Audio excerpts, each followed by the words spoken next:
तो यहाँ पे अभी आप लोग जो है ना रिकॉल कर लें टर्नर सिंड्रोम को। बेसिकली आपने जो चीजें इसमें पढ़ी थी एग्जाम पॉइंट ऑफ व्यू से आप लोगों को पता होना चाहिए। ये मैं रिपीट कर रहा हूँ आपके साथ क्या, टर्नर सिंड्रोम को, ठीक है। तो ये बेसिकली सिंड्रोम आपको पता है ना कुछ कुछ चीजों को क्या होता है, एक तरह से मजमूआ है, ग्रुप है, ठीक है, group of sine and symptom एक तरह से, ठीक है। तो टर्नर सिंड्रोम में आपने बात ये की थी कि जनाब अली इसमें जो मेकअप बनता है ना, आपके पास 45 एस जो एक एक्स होता है ना, वो आपके पास फीमेल का जनाब इसमें डिलीट हो जाता है, और ये आप लोगों को पता है। इसमें जो क्लिनिकल प्रेजेंटेशन आपके पास आती थी, आप लोग मुझे बताएंगे जो क्लिनिकल प्रेजेंटेशन इस फीमेल की थी क्या थी वैसे? हाँ जी, क्लिनिकल प्रेजेंटेशन की, अच्छा ये रिकॉल कर रहा हूँ मैं, ठीक है। इसकी जो क्लिनिकल प्रेजेंटेशन थी वो आपके पास क्या थी, आप लोगों को बड़े अच्छे से पता है कि इसमें शॉर्ट, इसमें स्टेचर्स हैं। हाँ जी, शॉर्ट इसकी जनाबे लिए हाइट थी, एक तो ये पॉइंट आप लोगों ने किया था ना, शॉर्ट शॉर्ट स्टेचर था। फिर आपने ये बात की कि ये ओबीज होती है, ये आपके पास जनाबे क्या थी, ओबीज थी। इसके पास जनाबे उसके बाद वेबल्ड, हाँ जी वेबल्ड, इसकी जनाबे क्या थी, नेक थी, वेबल नेक की बात की थी। और फिर आपने बात की थी वाइडली वाइडली जनाबेली स्पेस्ड निपल थी। ये बड़ी इंपॉर्टेंट बात है, वाइडली वाइडली या वाइडली स्पेस्ड जनाबेली निपल की बात आपने की थी, प्लस आपने यहाँ पे बात की थी, या फिर इसको कहते हैं आप लोग ब्रॉड चेस्ट का नाम भी आप लोगों ने दिया। फिर इसके अलावा और आप लोगों ने जो पॉइंट देखे थे वो क्या था, आपने देखा था जनाबे क्यूबिटियस वल्गैरिस, ठीक है ना, जिसको आपने कहा था इंक्रीज कैरिंग एंगल। इसको आपने इंक्रीज कैरिंग एंगल के साथ भी मतलब के बात की थी। देखें ये जो ये कैरिंग एंगल जो है ना, कैरिंग एंगल आपके पास है एंगल बिटवीन, लिख लें please, angle between arm and forearm, ठीक है। तो ये पॉइंट आप लोगों ने इसका याद रखना है, angle between arm and forearm, इसको आप क्या कहते हैं, कैरिंग एंगल कहते हैं। ओवेरियन डिसफंक्शंस, हाँ जी, तो याद रखिए ये जो एंगल है ना, ये एंगल ये नॉर्मली ही आपके पास होता है, लिख लें प्लीज, नॉर्मली आपके पास 135 डिग्री, ठीक है, नॉर्मली 135 डिग्री। तो ये आपको पॉइंट पता, अच्छा इसमें आपके पास क्या आता है, और एमेनोरिया, जिस वजह से हमने इसको इसको मतलब कि किया था ए मी नूरिया।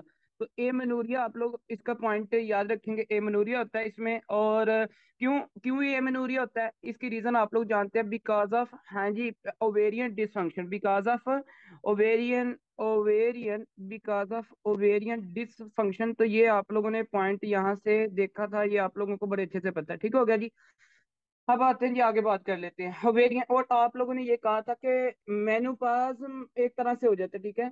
तो ये आप लोगों के साथ इसमें मेन इंपॉर्टेंट बातें थी जो कि टर्नर टर्नर हाँ, स्ट्रीक ओवरीज की बात की थी। स्ट्रीक ओवरीज आप लोगों को ये बड़ा इंपॉर्टेंट एक पॉइंट था इसमें, स्ट्रीक ओवरीज की आपने पॉइंट बात की थी, ठीक हो गया। बहरहाल ओवरऑल आपने ये सारी चीजें लिखी हैं। मेरा कहने का मतलब ये है कि जब भी आपको एग्जाम में पॉइंट आएगा ना, वो आपको इन्हीं क्लिनिकल प्रेजेंटेशन के साथ, लेकिन यहाँ पे एक बात और भी याद रखें कि आपको मिलती है जी इसकी एसोसिएशन, इसकी लिखें एसोसिएशन, एसोसिएशन ऑफ, हाँ जी, association of Turner syndrome, Turner syndrome की जनाब वाली जो एसोसिएशन है वो आपके पास क्या है, तो याद रखिएगा एसोसिएशन में आपके पास कार्डियक डिफेक्ट मिलता है, क्या मिलता है, कार्डियक कार्डियक डिफेक्ट मिलता है। तो ये पॉइंट भी इसके साथ आप, अच्छा ये एमसीक्यूज भी आता होता है, ठीक है, इसको एमसीक्यूज भी आप लोग मेंशन कर लें कि आपके पास क्या आएगा कि strong association of tunnel syndrome, tunnel tunnel विच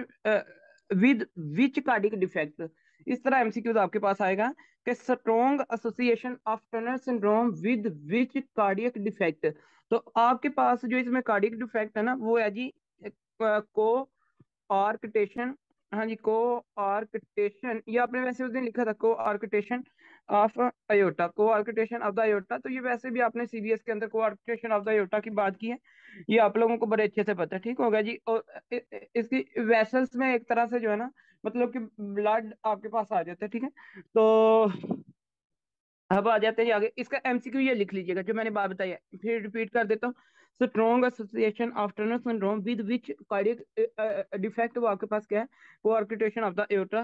तो सीधी सी बात है भाई, आपको अल्टीमेटली यहाँ पे जब इसकी ये वाले मसले होते हैं ना, तो इस फीमेल में फिर आपको सम टाइम कभी कभार इनफर्टिलिटी भी, इनफर्टाइल आप कहते हैं इनको, ये आपके पास कहते हैं इनफर्टाइल। तो शॉर्ट स्टेचर, ओबीज, देखें जब भी ट्राइएड शॉर्ट स्टेचर ओबीस और इनफर्टाइल की बात आ जाए तो आप लोग टर्नर सिंड्रोम के बारे में सोचे और सोचते हो ये आपके पास एक काज है किस चीज का। हाँ जी, ये आपके पास प्राइमरी एमनोरिया की। देखें आप लोग बेसिकली जो हमारे पास जो प्राइमरी टॉपिक है ना, जो बेसिक टॉपिक आपने स्टार्ट किया वो एमेनोरिया। एमेनोरिया का आपने डिवाइड किया था प्राइमरी और सेकेंडरी में। प्राइमरी जो एमेनोरिया था, फिर फर्दर हमने इसकी इटियोलॉजीज की बात की। इसकी इटियोलॉजीज पे जब हमने बात की ना, तो वो आपके पास जनाबे यानी हमने हाइपोथैल्मिक हाइपोथैल्मिक जनाबे पिट्यूटरी एक्सिस की तरफ बात की थी, और हमने ओवेरियन डिसफंक्शन की तरफ बात की। ओवेरियन डिसफंक्शन में फिर आप लोगों ने यहाँ पे एक टर्नर सिंड्रोम की भी बात कर लिया आगे, ठीक है। तो ये आप लोगों को यहाँ पे क्लियर है? हाँ जी, any question please, any question? यहाँ तक किसी का कोई क्वेश्चन है तो बताएं। तो बिगनिंग में जब आप लोगों ने इसको लिखा था, स्टार्ट किया था टॉपिक, तो आपने एक बात करी थी, आप लोगों को याद होगा कि आपने कहा था कि जब भी देखें प्राइमरी एमेनोरिया की बात आ जाए, हिस्ट्री आपके पास primary amenorrhoea, amenorrhoea secondary sexual characteristics आपके पास एब्सेंट हो, प्लस आप लोगों ने जनाबे उसकी हाइट शॉर्ट हाइट की मतलब हाइट को चेक करते हैं, ठीक है ना। तो वो उसको देखते हैं, शॉर्ट स्टेचर को आप देखते हैं जब primary amenorrhoea secondary sexual characteristics absent, और प्लस अगर शॉर्ट स्टेचर आ जाते हैं तो उसकी आगे आपने इटियोलॉजीज की बात की थी।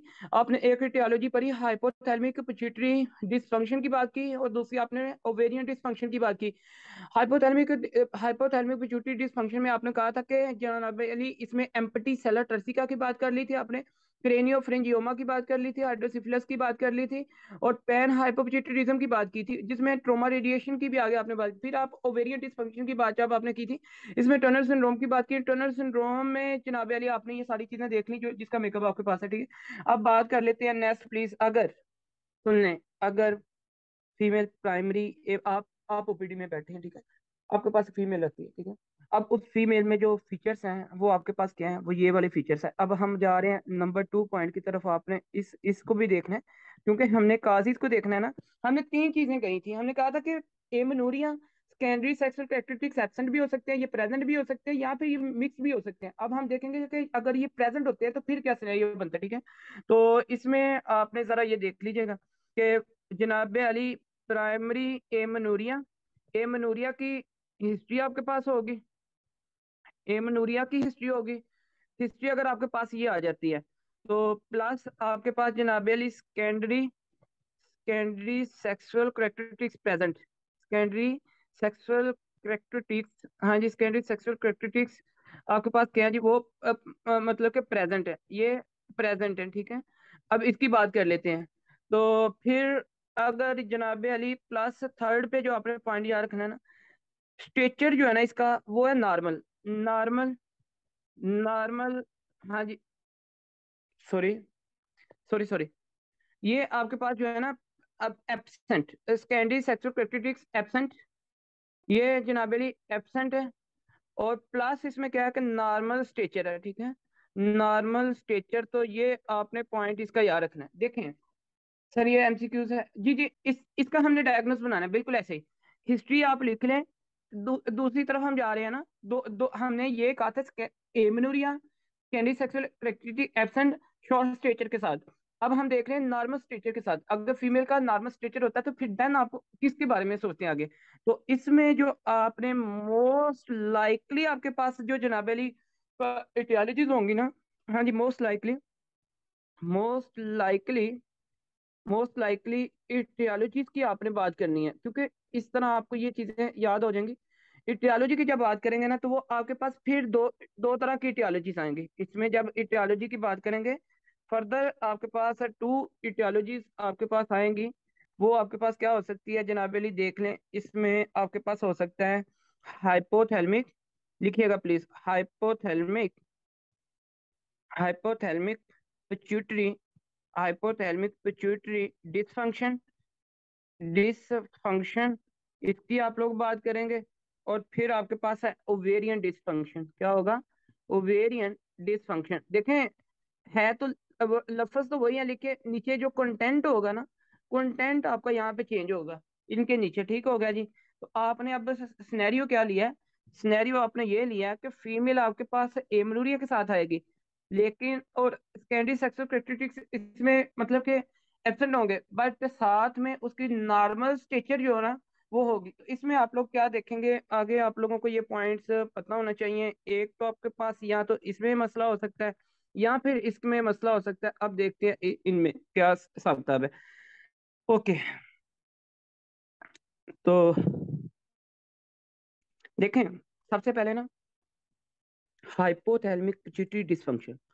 अब ये हाइपोथैलेमिक पिट्यूटरी डिसफंक्शन कुछ ऐसा होगा, याद रखिए कुछ ऐसा होगा कि जिससे हाइट तो आपकी ठीक होगी, जिससे पेशेंट की हाइट तो ठीक होगी, लेकिन secondary sexual characteristics and menstruation के जो आपके पास है ये स्टार्ट नहीं होगा, ठीक है ना।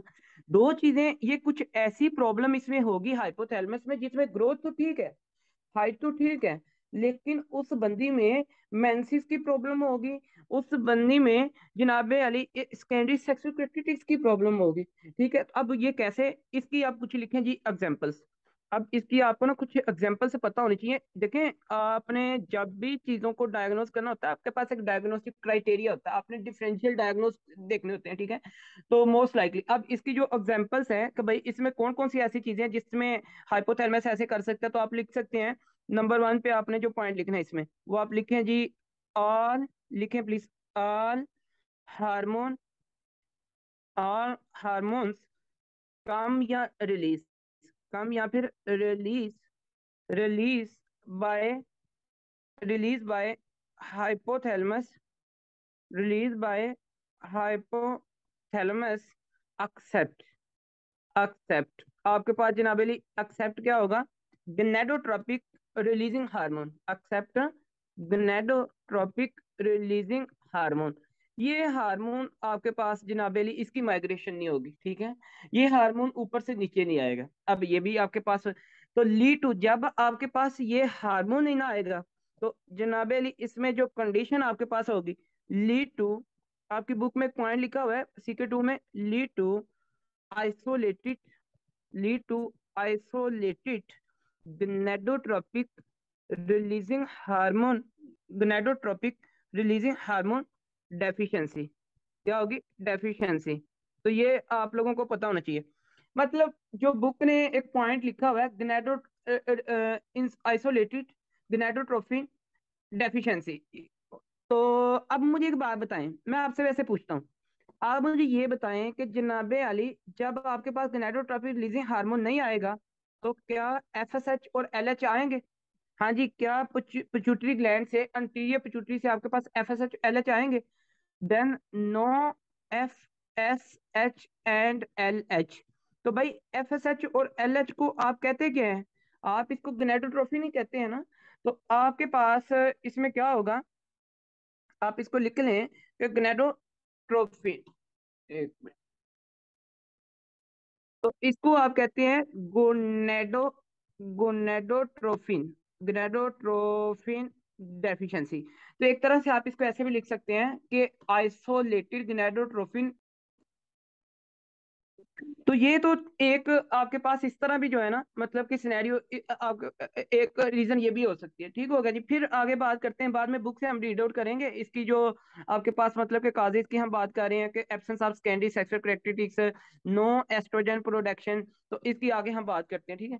अच्छा, अब होता क्या है, अच्छा मुझे एक बात बताएं, जब आपके पास, मुझे एक बात बताएं, जब आपके पास FSH और LH नहीं आएंगे, FSH आपके पास जनाब ओवरी के अंदर फॉलिकल को स्टिमुलेट नहीं करेगा, मेच्योर नहीं करेगा, तो फिर क्या आपके पास आफ्टर 5 डेज यहाँ पे एस्ट्रोजन बनेगा?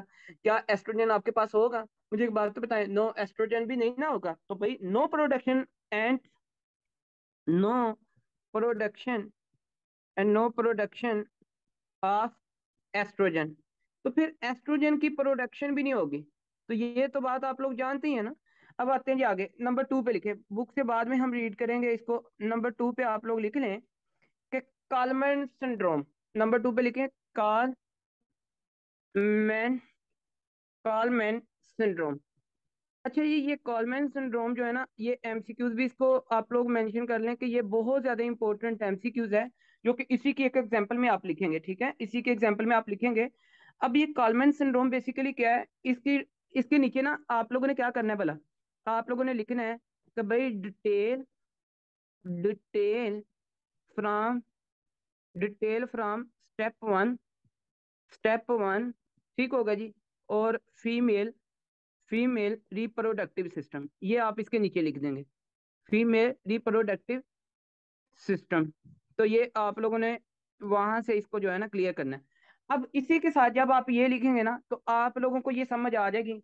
अब इसी को करने के लिए इधर टॉपिक दे लें, आप लोग हेडिंग दें। देखें, आप लोगों ने ना एक टॉपिक स्टार्ट किया था, आप लोगों को याद होगा कि सेक्सुअल क्रोमोसोमल डिसऑर्डर। हाँ जी, सेक्सुअल क्रोमोसोमल डिसऑर्डर में आपके पास अगर उसी के नेक्स्ट पेज पे जाए ना थोड़ा सा, तो आपको मिलेगा कॉलमैन सिंड्रोम। तो 2021 एडिशन में फीमेल रिप्रोडक्टिव सिस्टम की जो पैथोलॉजी है वहां पे आपको ये टॉपिक मिलेगा। इस टॉपिक को आप लोगों ने वहां से ही करना है, लेकिन यहाँ पे इसकी एप्लीकेशन आपने इधर ले लेनी है, ठीक है। पेज है 66, आपके पास 2021 एडिशन, पेज नंबर आपके पास 663 है। और ये आप लोगों को यहाँ से पता होना चाहिए। बाकी जो CK2 से टॉपिक प्राइमरी आपका CK2 से है, लेकिन अलोंग आप फीमेल रिप्रोडक्टिव सिस्टम को कर रहे हैं, तो ये आपको पता होना। अच्छा, अब आते हैं जी कॉलमैन सिंड्रोम के ऊपर। तो देखें, कॉलमैन आप लोग हेडिंग देने डिटेल में, नोट की फॉर्म में लिख लें या फिर टॉपिक की फॉर्म में लिख लें, जैसे भी इस टॉपिक को मैंने कंप्लीट करना है। तो Coleman Coleman syndrome, Kallmann syndrome पहले भी कई दफा इसका जिक्र हो चुका है। कॉलमैन सिंड्रोम का आप लोगों को याद होना चाहिए। मैंने आपको बायोकेमिस्ट्री के अंदर भी इसके बारे में बताया था। कॉलमैन सिंड्रोम को ना एक और नाम से भी जाना जाता है, इसको आप लोगों को पता होना चाहिए कि याद रहे, आल्सो नॉन एस, इसको जाना जाता है जनाबे अली। हाँ जी, इसको जाना जाता है ओल्फैक्टो, ओल्फैक्टो जेनिटल, ओल्फैक्टो जेनिटल सिंड्रोम के नाम से। अब ओल्फैक्टो जेनिटल सिंड्रोम के नाम से क्यों जाना जाता है? ओल्फैक्टरी आपकी क्रेनियल नर्व में से कौन सी नर्व है? हाँ जी, क्रेनियल नर्व आपकी वन है ना।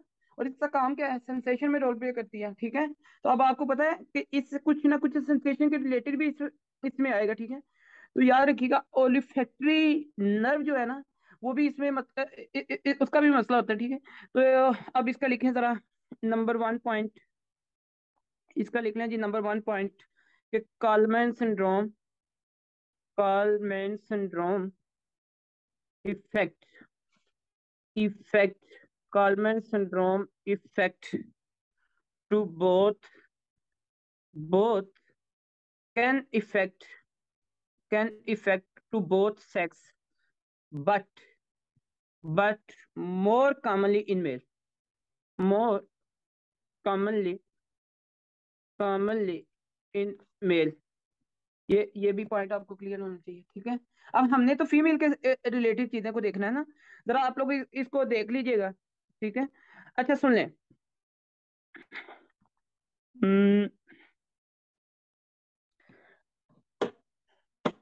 ओके ओके ओके, लिखें जी नंबर 2 पॉइंट आप लोग लिखें यहाँ पे।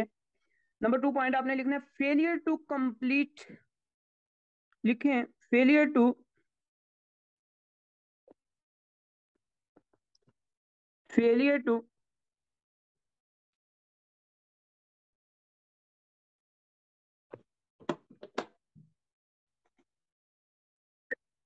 Failure to complete puberty, to complete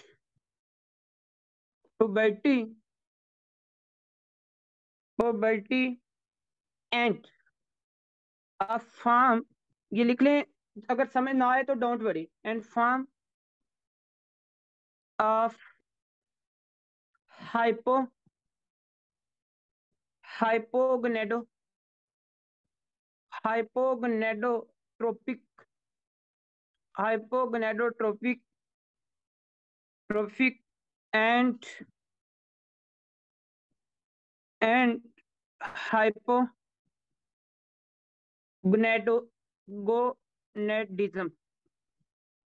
ये दो डिफरेंट लफ्ज हैं, इनको आपने ना अंडरस्टैंड करना है, ठीक है। अब ये जो हाइपोगनेडोट्रोपिक का मतलब बड़ा क्या है?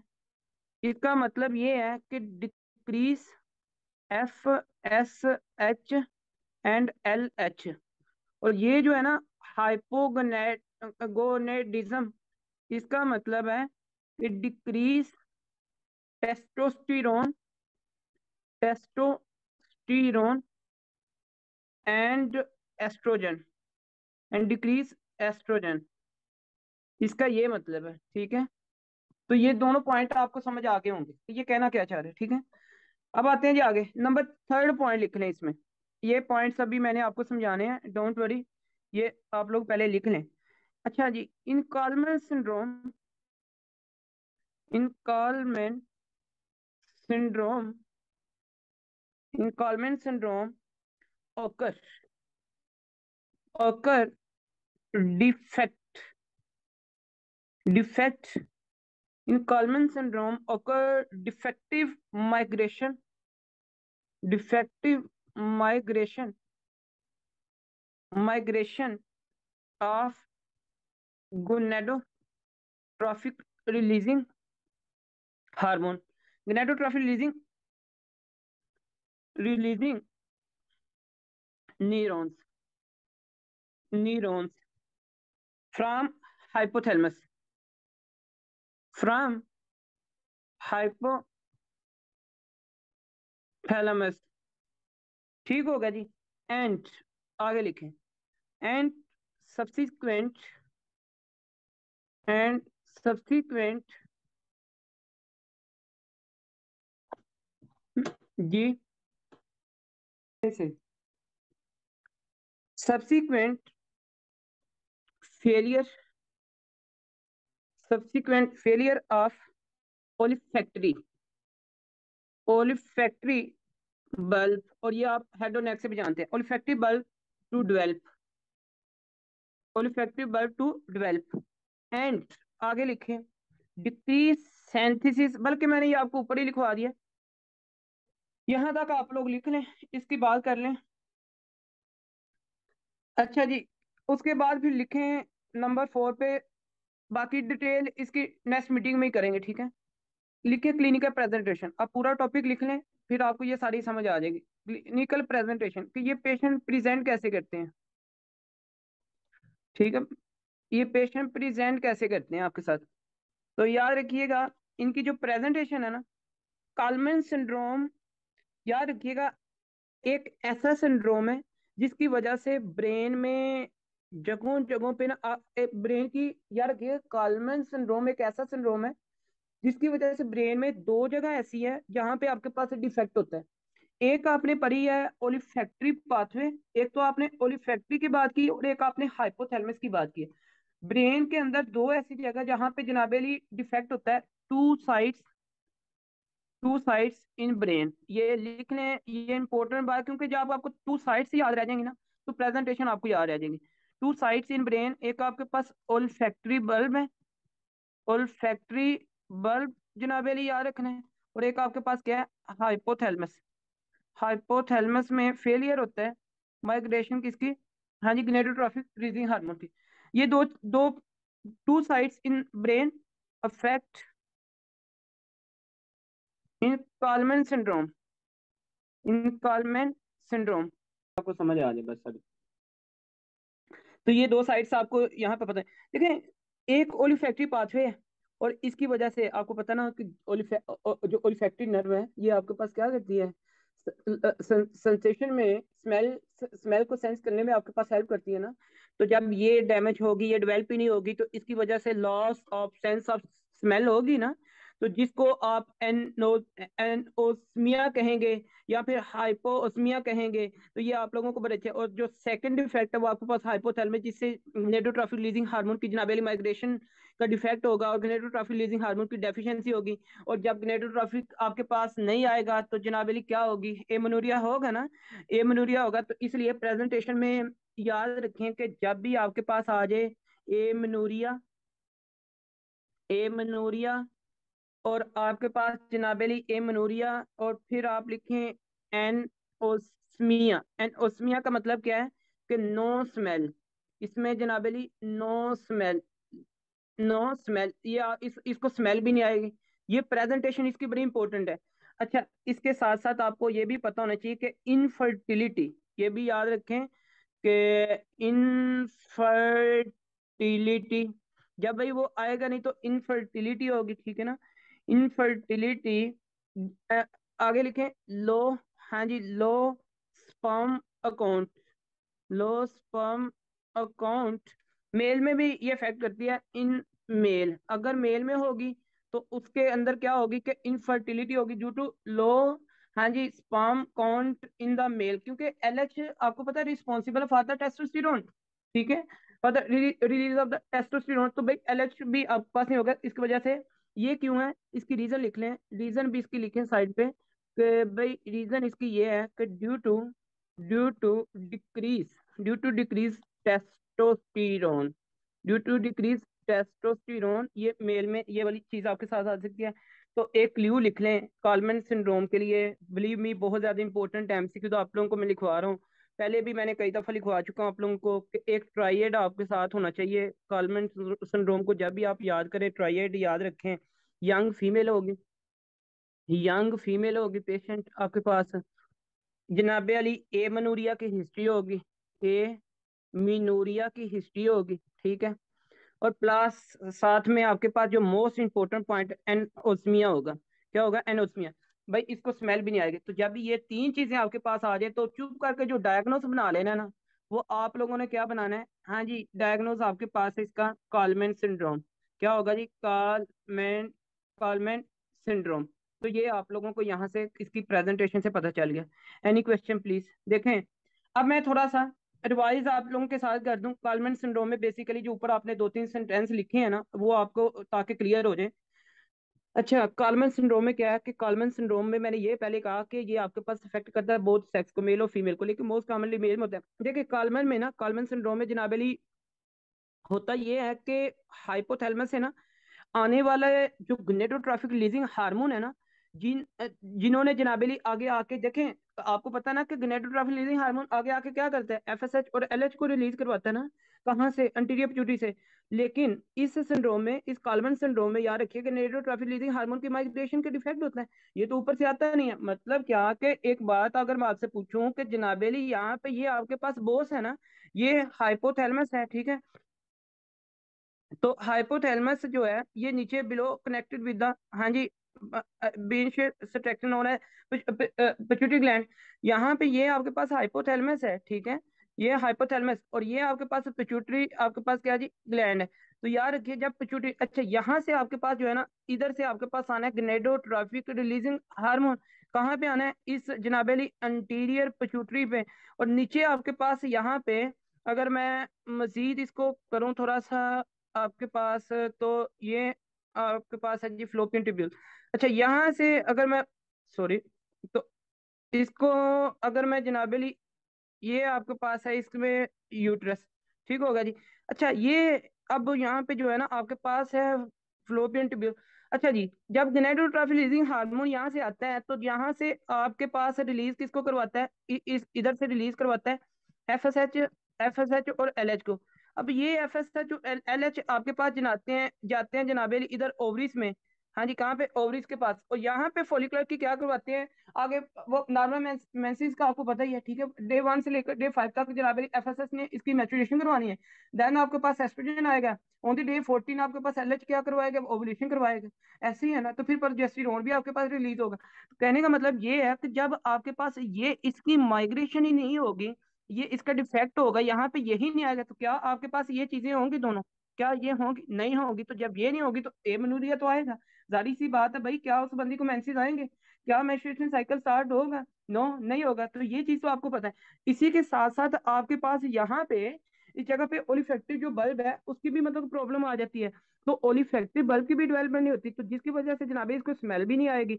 डिक्रीज गोनाडोट्रोफिक रिलीजिंग हार्मोन टू जनाबे क्या होगा, एलएच और एफएसएच की आपके पास डिक्रीज होगी, स्मेल भी आपके पास है जनाबे नहीं आएगी। जब एफएसएच नहीं होगा तो आपके पास एस्ट्रोजन भी नहीं होगा। इसलिए तो हम ये कह रहे हैं कि भाई आपने एक पॉइंट यहाँ पे देखा बुक में कि absence of secondary sexual characteristics आपके पास है लेकिन नो एस्ट्रोजन प्रोडक्शन। तो इसमें क्या एस्ट्रोजन की प्रोडक्शन होगी, मुझे एक बात बताएं, इसमें क्या एस्ट्रोजन की प्रोडक्शन होगी, नहीं होगी। तो ये भी आपके साथ पॉइंट क्लियर हो गया।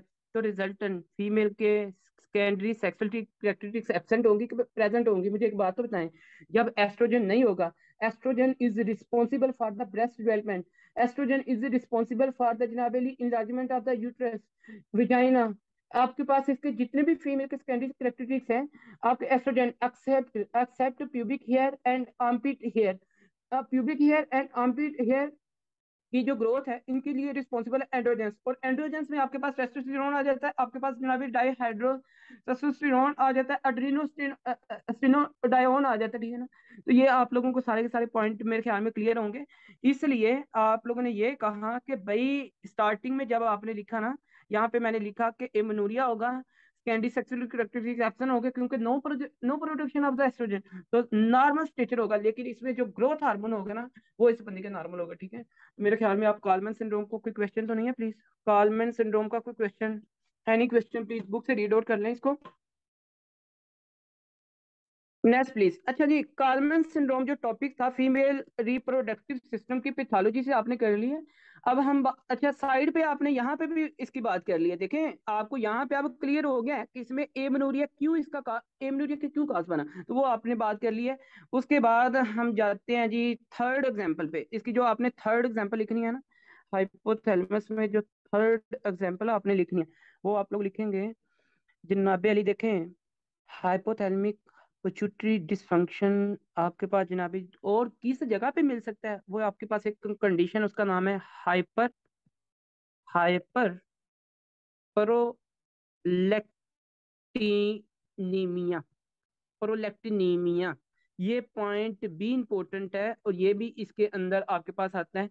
अगर मैं बुक को आप लोगों को थोड़ा सा इसमें दिखा दूं तो आपको पता होना चाहिए कि ये देख रहे हैं ना, हाइपर प्रोलैक्टिनीमिया भी इसके अंदर ही आपके पास आता है, ठीक हो गया जी।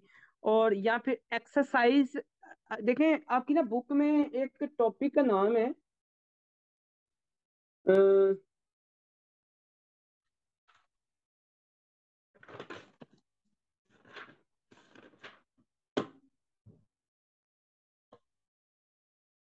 अच्छा जी यहाँ पे देखें आपके पास सेंट्रल हाइपोगोनेडिज्म का मतलब तो यही है ना, आपके पास है इसमें टेस्टोस्टेरोन एस्ट्रोजन का जनाबे डिक्रीज होना caused by the variety of the factors including the, इसमें क्या क्या आपके पास आ जाती है, जिस तरह के आपके पास है प्रोलैक्टिनीमिया आ जाता है, एक्सरसाइज। अच्छा एक्सरसाइज ये पूरा एक टॉपिक है, फंक्शनल हाइपोथैलेमिक एमेनोरिया, ठीक है ना। अभी इसको इस टॉपिक को भी हम पूरा करेंगे। फिर उसके बाद सीएनएस ट्यूमर से consider prolactin secreting pituitary adenoma if the galactorrhoea. अच्छा जी इसको अब अच्छा ये हम करते हैं। कॉलमैन सिंड्रोम में क्या है, isolated gonadotrophin deficiency associated with the insomnia, ये मैंने आपको करवा दिया है। फिर आपके पास कंस्टिट्यूशनल ग्रोथ डिले, और ये मैं आपको बताता हूँ। अब आप लोगों ने क्या करना है, प्रोलैक्टिनीमिया को तो आपने लिख लिया ना, तो ये भी प्रोलैक्टिनीमिया, और प्रोलैक्टिनीमिया के ऊपर जहाँ पे आपके पास इंशाल्लाह ये टॉपिक आएगा, बाकी मैंने आपको ये एंडोक्राइन के अंदर करवाया है, पता है इसको एंडोक्राइन पैथोलॉजी में किया कि नहीं किया, मुझे ये बता दें। एंडोक्राइन पैथोलॉजी में आप लोगों ने जाके ना वहां से इसको कॉपी कर लेना है, एंडोक्राइन पैथोलॉजी में, ठीक है। तो प्लीज एंडोक्राइन पैथोलॉजी से इसकी आपने डिटेल देख लेनी है, डिटेल आपके पास है ऑलरेडी, तो ये आप लोगों को वहां से पता होना चाहिए। फिर prolactin inhibitory for the FSH and LH, बिल्कुल आपकी जब ये होता है ना कि प्रोलैक्टिन बहुत ज्यादा आपके पास रिलीज होता है, जिसकी वजह से एफएसएच और एलएच जनाबेली नहीं आते, जब ये नहीं आएंगे तो एमलूरिया होगा। तो ये डिटेल मैंने आपको बता दी है, डिटेल आपकी उस सिस्टम से होगी, एंडोक्राइन पैथोलॉजी से। बाकी आपने यहाँ पे इसकी जो है ना वो देख ली। फिर आते हैं जी नंबर 4 पे बात कर लेते हैं। आपके पास ना एक कंडीशन है, एक साइकेट्रिक इलनेस है, ठीक है, एक तरह से साइकेट्रिक इलनेस है, उसका नाम लिख लें आप लोग, साइकेट्रिक साइकेट्रिक साइकेट्रिक इलनेस। और उस साइकेट्रिक इलनेस का आपके पास नाम क्या है, वो आपके पास है एनोरेक्सिया। ये आप लोग उधर भी करेंगे, ठीक है ना, anorexia नर्वोजा, anorexia नर्वोजा।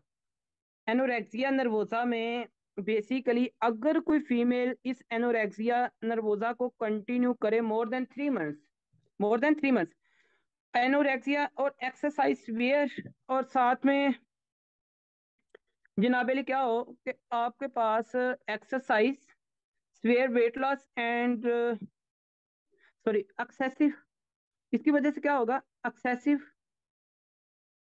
Excessive severe weight loss करे वो अपना, वेट लॉस करे, ठीक है जी, एंड एक्सरसाइज भी करे, एंड एक्सरसाइज भी करे साथ में, साथ में क्या करे, एक्सरसाइज भी करे। तो याद रखिएगा ये excessive severe weight loss and exercise, exercise can lead to, can lead to, can lead to hypothalamic pituitary dysfunction, can lead to hypothalamic, hypothalamic pituitary, pituitary dysfunction, hypothalamic pituitary dysfunctions भी आपके पास ये करवा सकती है, ठीक है। अब उसके अंदर अगर फंक्शन हाइपोथैलेमिक कुछ यूं आपके पास डिसफंक्शन होता है कि जिसकी वजह से जनाबे अली, हाँ जी, गनेडोट्रोफिन लीविंग हार्मोन आपके पास नहीं आता, एफएसएच एलएच नहीं आपके पास, एमनोरिया होगा ना, ठीक होगा जी। तो ये भी पॉइंट आप लोगों ने याद रखना है। अब आते हैं आगे, बात कर लेते हैं। मैंने एक तरह से बात किया कि कुछ फीमेल्स होती हैं वो एनोरेक्सिया, वो ये चाहती हैं कि हम मोटी ना हो जाए, ठीक है ना। अब मोटी ना होने से वो क्या करती हैं कि वो 2-2 महीने इस तरह वो अपने आप को जनाबे डाइट पे रखती है, खाना नहीं खाती। अगर वो खाना नहीं करती, साथ में एक तो वो खाना नहीं खाती, दूसरा वो एक्सरसाइज करती हैं। एक्सरसाइज करने से उनका वेट लॉस हो सकता है, साथ एक्सरसाइज जब करती हैं और वेट लॉस करती हैं तो उनकी वजह से एक्सरसाइज इंड्यूस एमेनोरिया होता है। एक्सरसाइज इंड्यूस एमेनोरिया कुछ यूं होता है कि जिसमें हाइपोथैलेमिक, हाइपोथैलेमिक पिट्यूटरी डिसफंक्शन कुछ यूं होता है कि जिसकी वजह से लीड टू, हाँ जी, lead to exercise, exercise induce amenorrhoea, exercise induce amenorrhoea, ठीक होगा जी। तो ये आपके साथ अच्छा, ये एक्सरसाइज इंड्यूस एमेनोरिया जो है ना, ये एक कंप्लीट टॉपिक है। ये कंप्लीट टॉपिक आपको मिलेगा कहाँ पे, फंक्शनल हाइपोथैलेमिक एमेनोरिया, ये स्टेप 1 के अंदर आपके पास पूरा टॉपिक है, जिसको भी डिटेल में आप बात करेंगे, ठीक है। हेडिंग दें, फंक्शनल हाइपोथैलेमिक एमेनोरिया। तो फंक्शनल हाइपोथैलेमिक एमेनोरिया आप लोग हेडिंग दे दें, ये आप ना स्टेप 1 से, ठीक है, ये स्टेप 1 से आप लोगों ने करना है इसको, जो डिटेल है। तो functional, functional hypothalamic, hypothalamic, hypothalamic amenorrhoea, amenorrhoea. अच्छा, इसके रिलेटेड कुछ आपने पॉइंट याद रखने हैं कि इसका जो दूसरा नाम है ना, इसका दूसरा नाम आप लोगों को पता होना चाहिए कि also known as, also known as, इसको जाना जाता है जी एक्सेसिव, एक्सेसिव, सॉरी, इसको दूसरे नाम से जाना जाता है exercise, exercise induced amenorrhoea, induced amenorrhoea, amenorrhoea. अच्छा, अब इसके रिलेटेड आप लोगों को ये पॉइंट पता होना चाहिए। अच्छा, इसमें ना थोड़े पहले पॉइंट समझ लें। अगर एक नोट लिखें कंसेप्ट के तौर पे, नोट लिखें, अगर एक फीमेल है ना, जनाब अली फीमेल है, हिस्ट्री आपके पास होगी फीमेल की, ठीक है। और ये जो फीमेल है, ये क्या करती है, एक्सेसिव वेट लॉस अपना करती है, एक्सेसिव वेट लॉस अगर अपना करती है, जनाब अली एक्सेस सीवियर या फिर एक्सेसिव एक्सरसाइज करती है, एक्सेसिव एक्सरसाइज करती है, और ये जो है ना क्रोनिक, या फिर इसको कोई क्रोनिक इलनेस है, क्रोनिक इलनेस है, या फिर कोई ईटिंग जनाबेली डिसऑर्डर है, ईटिंग डिसऑर्डर है, या फिर जनाबेली इसमें आप लोग लिख लें कि एक्सरसाइज,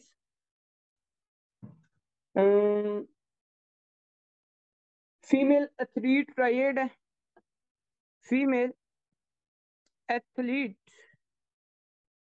ट्रायड, ये भी आगे आप लोग लिखते हैं, ठीक है। फीमेल एथलीट ट्रायड में बेसिकली क्या है, फर्स्ट एड में आपके पास ये पॉइंट लिखा हुआ है कि डिक्रीज द कैलोरिक अवेलेबिलिटी या फिर excessive exercise, decrease bone mineral density and menstrual dysfunction, ठीक है।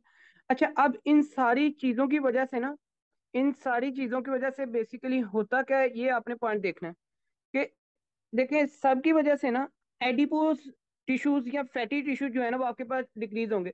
Lead to lead to decrease adipose adipose tissue या फिर फैटी टिश्यूज। किसको? Fatty tissues. तो ये पॉइंट आपने याद। अच्छा, अब इसके बाद क्या होता है? एडिपोस टिश्यू या फिर आपके पास जो फैटी टिश्यू जब कम होते हैं ना, तो याद रखिएगा रिजल्टेंट क्या होता है। जब ये टिश्यूज आपके कम होंगे ना, तो lead to decrease secretion of secretion of leptin. जनाब अली, आपके पास ये जो लेप्टिन है ना, ये डिक्रीज हो जाता है, ठीक है?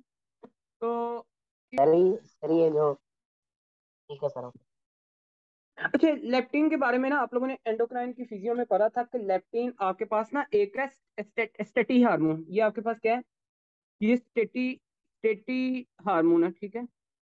तो जब, और याद रखिएगा कि आपके पास ये जो स्टेटी हार्मोन है ना, ये प्रोड्यूस होता है एडिपोज टिश्यू से, ठीक है ना? तो म्यूटेशन ऑफ लेप्टिन अगर जीन में, ये आपने वहां पे डिटेल में बात करी थी, ठीक है ना? तो कंजेनिटली अगर कोई ओबीज है, कोई स्लीप डिप्राइवेशन से स्टार्वेशन में है ना, उसमें क्या होगी? डिक्रीज लेप्टिन प्रोडक्शन, ठीक है? और लेप्टिन कीप्स यू थिन, ये आप लोगों ने बात वहां पे की थी, क्योंकि act on the ventromedial area of the hypothalamus. और ये स्टेटी सेंटर्स को, मतलब भूख को ये क्या करता है? डिक्रीज करता है। एक तरह से ये आपको लोगों को पॉइंट पता होना चाहिए।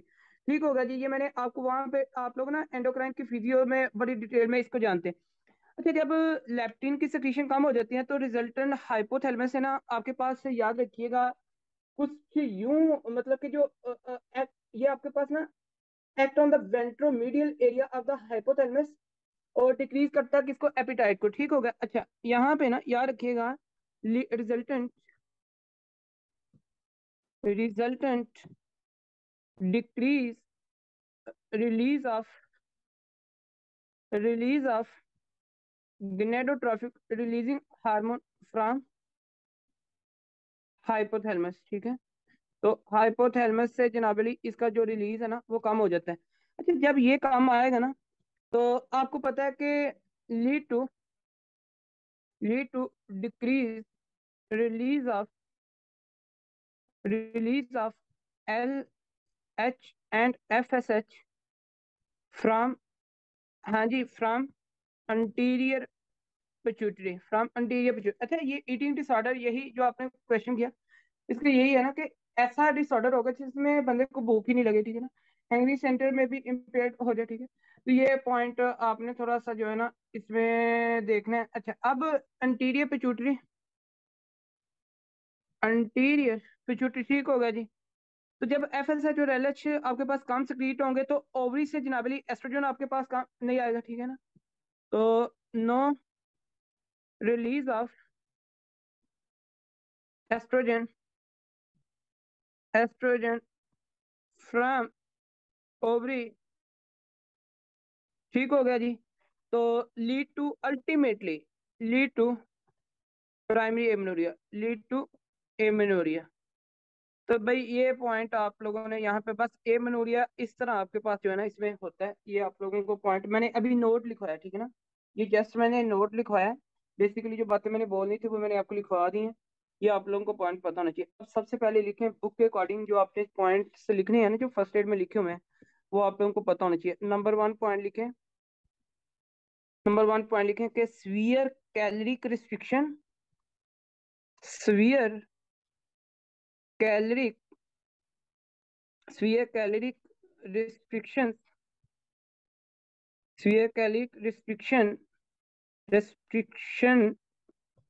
उसके बाद जनाब Ali increase energy, increase energy expenditure expenditures. अब ये एनर्जी एक्सपेंडिचर कैसे, मतलब कि जिस आप इसमें लिखेंगे excessive exercise, excessive weight loss के लिए, मतलब या डाइटिंग के लिए, ठीक है? फीमेल एथलीट्स, इसमें सारी की सारी चीजें आ जाती हैं आपकी, वो जो मैंने ऊपर लिखवाई है ना वो आप यहाँ पे लिख लीजिएगा, ठीक है? अच्छा, फिर आगे लिखे स्ट्रेस। अच्छा, स्ट्रेस भी बड़ी आप लोगों को पता होना चाहिए कि मेंसेस में जो है ना एक तरह से मतलब कि रोल प्ले करती है, ठीक है। तो इरेगुलरिटी ऑफ द मेंसेस में, ठीक। अच्छा, जब ये पॉइंट्स आपके पास ये वाली चीजें आती हैं ना, तो आप लोग को ये पता होना चाहिए ये क्या करती हैं ये चीजें। Lead to lead to functional lead to functional disruption disruption of pulsatile, जो आपके पास रूटीन से आ रहा था, ठीक है। पल्साटाइल गोनेडोट्रोफिक रिलीजिंग हार्मोन, ठीक है। सक्रीशन सक्रीशन, देखिए जो रूटीनली आपके पास आ रहा था, अगर आप अपनी एनर्जी मतलब कि जो है ना कैलोरिक एनर्जी रिस्ट्रिक्शन करते हैं, increase energy expenditure in case of excessive weight loss, in case of excessive exercise, या फिर ईटिंग डिसऑर्डर की वजह, आप डाइटिंग की वजह से, ठीक है, या फिर आप बहुत ज्यादा स्ट्रेस ले रहे हैं उसकी वजह से, जनाबली जो आपके पास गोनेडोट्रोफिक रिलीजिंग हार्मोन के सिक्रीशंस है फ्रॉम द हाइपोथैलेमस, वो डिस्ट्रप्शन हो सकती है। ये आप लोगों को पॉइंट पता हो, जब ये डिस्ट्रप्शन होगी ना, तो फिर क्या होगा। लीड टू रिजल्टेंट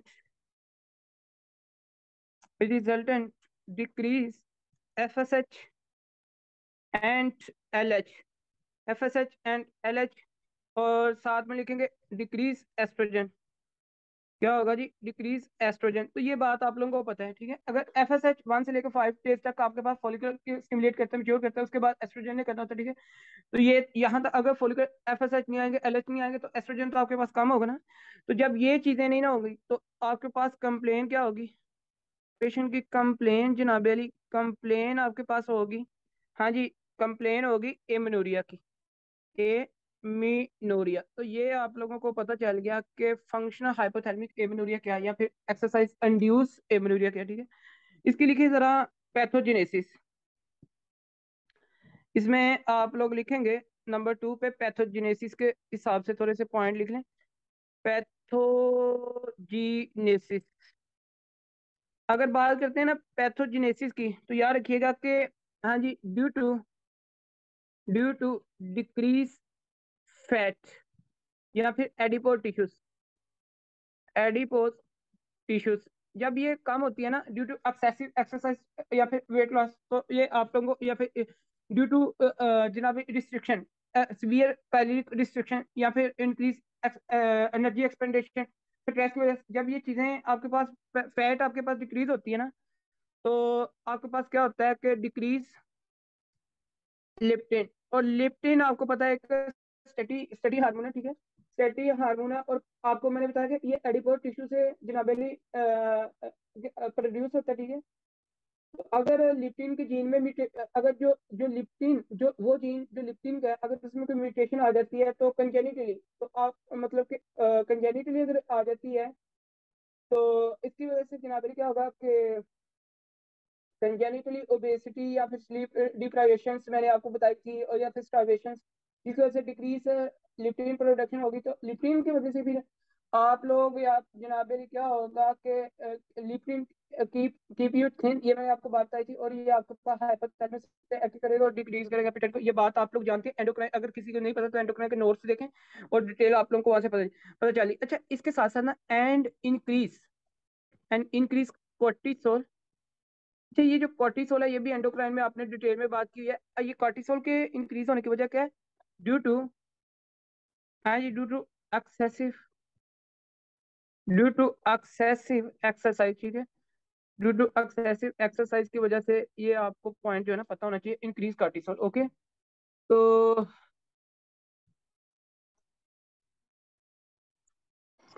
तो इसमें अब आपने लिखे जरा नंबर 3 पे एसोसिएशन। इसकी थोड़ी सी एसोसिएशन है जो कि आपको पता होनी चाहिए। एसोसिएशन एसोसिएशन क्या है, वो आपके पास ईटिंग डिसऑर्डर है आपके पास, जनाब अली फीमेल एथलीट ट्राइएट। अच्छा, फीमेल एथलीट ट्राइएट बेसिकली क्या है, अब इसके बारे में ना आप लोगों को पता होना चाहिए कि ये आप लोग ट्राइंगल एक बना लें। इसमें आप लोग लिखें जी नंबर 1 पे डिक्रीज कैलोरी अवेबिलिटी, मतलब आपको एनर्जी अगर नहीं मिल रही, कैलोरी वाली फूड नहीं मिल रही, या फिर आप क्या करते हैं, एक्सेसिव एक्सरसाइज, ठीक है ना, excessive excessive exercise, excessive exercise, ठीक। फिर आप नंबर 2 पे अगर बात करते हैं तो decrease bone material, bone material density, bone material density.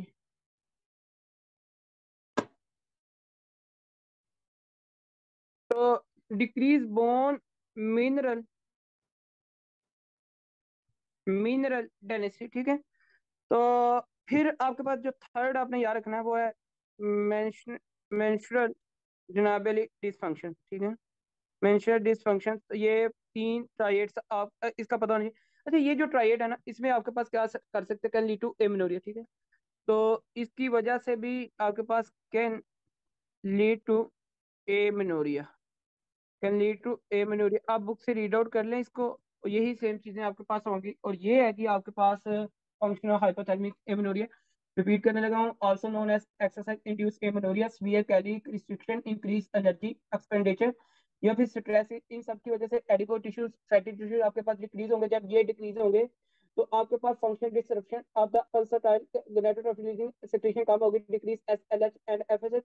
Oestrogen आपके पास कम होगा, कैल्शियम में आपको सारे decrease leptin due to the decrease fat and increase cortisol due to the stress and excessive exercise, association with the eating disorders and female athlete triad, उसमें क्या है, डिक्रीज कैलोरी अवेलेबिलिटी या excessive exercise, decrease of bone mineral density and menstruation dysfunctions. तो ये आपके पास है जनाब अली, इसके रिलेटेड यहाँ तक आपको पता होना चाहिए, ठीक है।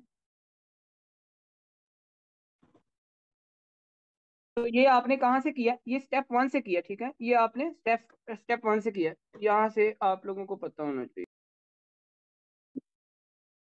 ओवेरियन डिसफंक्शन, ओवेरियन डिसफंक्शन अब कुछ यूं है, इसके अंदर आपने कुछ एग्जांपल्स लिखनी है। सबसे पहली जो एग्जांपल है वो है प्री मेच्योर ओवेरियन फेलियर, और इसके नीचे आप लोग लिखे हैं स्टेप 1, स्टेप 1, ठीक है। स्टेप 1 का मतलब ये है कि फर्स्ट एड में, ठीक है ना, डिटेल आपकी वहां से होगी, डिटेल आपकी वहां से होगी। टॉपिक लिख लें प्लीज, अब नोट में पूरा टॉपिक लिखें। और फर्स्ट एड में इसका इसका पेज वाला क्या है, पेज बताएंगे प्लीज। लिखा हुआ है प्राइमरी ओवेरियन इनसफिशिएंसी, टॉपिक का नाम है, टॉपिक का नाम आपके पास है primary primary ovarian ovarian insufficiency, ये टॉपिक का नाम है।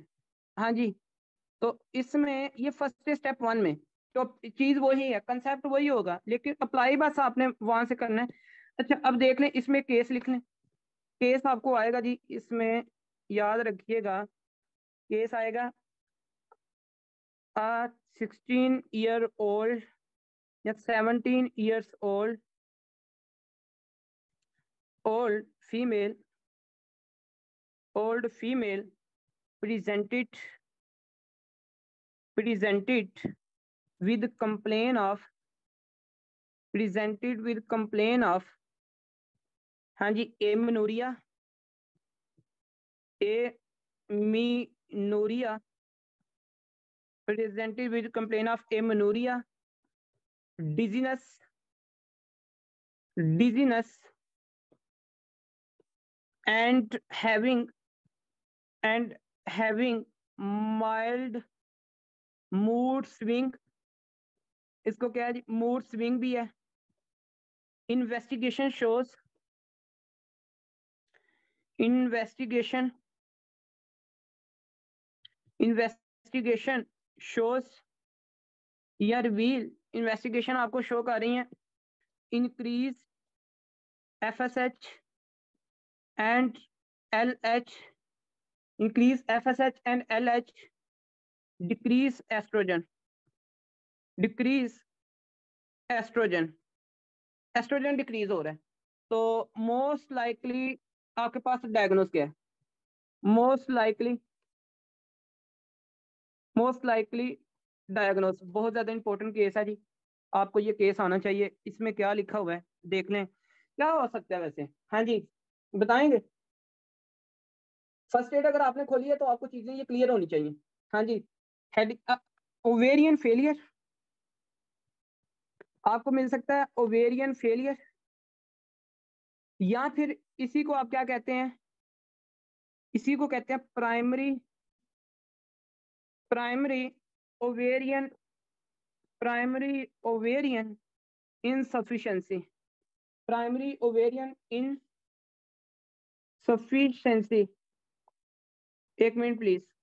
प्राइमरी ओवेरियन इनसफिशिएंसी, तो ये प्राइमरी ओवेरियन इनसफिशिएंसी का केस आपके पास कुछ यूं आता है, ठीक है।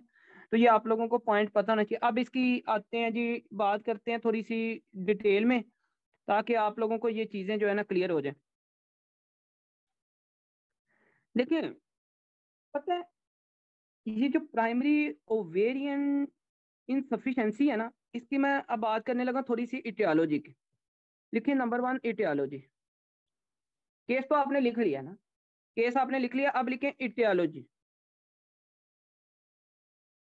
इटियोलॉजी, अब इसमें जो इटियोलॉजी है ना, ये एसोसिएशन तो इसकी जनाब क्रोमोसोमल अबनॉर्मेलिटी के साथ भी होती है।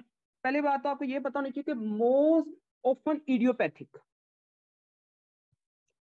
मोस्ट ऑफन इडियोपैथिक, ये आपके पास जो है ना इडियोपैथिक मतलब कि ठीक हो गया जी। एक बात, नंबर 2 पे जनाबे अली, या फिर इसकी एसोसिएशन जो है ना, एसोसिएशन, वो आपके पास क्रोमोसोमल अबनॉर्मेलिटी हो सकती है। तो एक और भी बात याद रखें कि प्री मेच्योर ओवेरियन, आपने ऊपर लिखा ना, इसका मतलब ये भी है कि pre mature ovarian failure, ovarian failure, ये तीनों एक एक ही चीजें आपके साथ आ रही हैं, ठीक है। अच्छा, याद रखें कि इसकी जो काज है, ये एक वायरल इंफेक्शन से भी होता है चाइल्डहुड में, याद रखिएगा।